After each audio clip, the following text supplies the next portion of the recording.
Mömin gündə 80 dənə yalan danışır. Heç bir 120 dənə də yalandan and içir.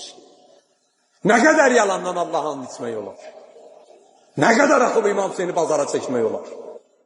Bir var, mən özüm yalan danışıram, cəhənnəmədən mənə yaraşan budur ki, mən yalan danışım. Bir də budur, Allahla yalan danışıram. Deyirəm, Allah haqqı Kərbəlayı bəl eləyəcəyəm, amma Allah haqqı yalandan deyirəm. Hətta and içəndə bilirəm ki, mən yalandan and içirəm. Qoy elə vursun İmam Hüseyin bunun beynini. Nə qədər Allahı bir belə kiçildi, bucuzlaşdırırıq biz. 2 kilo pesok üçün Allah'a and içilir. 5 dənə yumurta üçün Allah'a and içilir. 1 kilo ət üçün Allah'a and içilir. Hətta qarğıdalıya görə də Allah'a and içirik, nə bilim, pomidora görə də Allah'a and içirik, ətə görə də, xaladenikə görə də, karbriyatora görə də, bir belə olmaz da.